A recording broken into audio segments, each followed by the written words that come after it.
एक समय की बात है कि इंद्र का वैभव बहुत बढ़ गया था। जब इंद्र का वैभव बढ़ा, एक दिन इंद्र अपने हाथी ऐरावत के ऊपर बैठ करके जा रहे थे। सामने से दुर्वासा ऋषि आए और दुर्वासा ऋषि ने उनका सम्मान करना चाहा। ऐसे में उन्होंने उनको एक पारिजात के पुष्पों की माला उनके गले में पहनाई। जब वो माला उनके पहनाने की कोशिश करी तो उन्होंने वो माला उठा करके अपने हाथी को, ऐरावत को पहना दिया और ऐरावत ने भी वो माला नीचे गिरा दी और पैरों के नीचे मसल दी। तो ऐसे में देख करके दुर्वासा ऋषि को बहुत क्रोध आया। उन्होंने श्राप दिया कि तुम्हारी सब वैभव, तुम्हारी पूरी संपदा जो है वो पूरी की पूरी नष्ट हो जाए। ऐसे में माता लक्ष्मी भी जो थी वो पाताल में चली गई थी।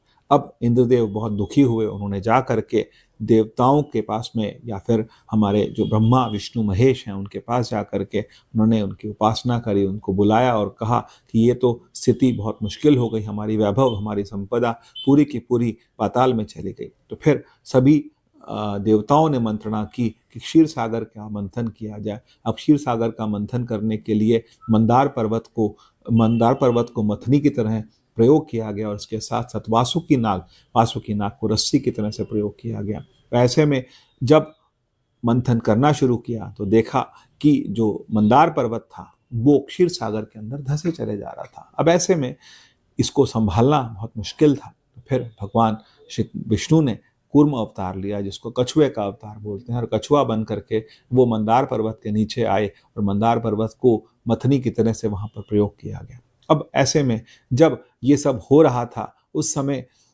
14 रत्नों की प्राप्ति हुई और ये 14 रत्न जो थे, जिसमें सबसे पहले कालकूट हलाहल विष निकला जिसको भगवान शिव ने पिया, फिर ऐरावत हाथी मिला, फिर कामधेनु गाय मिली, उच्चैश्रवा नाम का घोड़ा मिला, कौस्तुभ नाम की मणि मिली, कल्प वृक्ष नाम का एक वृक्ष मिला जिसके नीचे बैठ करके कोई भी कामना होती है वो पूर्ण होती है, रंभा नाम की अप्सरा मिली और महालक्ष्मी आई, और उसके साथ साथ वारुणी नाम की मदिरा आई और चंद्रमा आए और शारंग धनुष आया, 5 जन्य नाम का शंख आया और धन्वंतरी आए। धन्वंतरी के साथ साथ अंत में अमृत आया जिसको देवताओं ने पिया और दैत्यों को मदिरा पिला दी गई और उनको बेहोश कर दिया गया। लेकिन यहाँ पर कूर्म अवतार की एक कथा लिंग पुराण में और भी आती है, जिसमें कहा जाता है कि पृथ्वी एक समय पर रसातल में दब रही थी। उस समय 1 लाख योजन का घेरा लेकर के भगवान स्वयं कच्छप अवतार में आए और उन्होंने पृथ्वी को संभाला।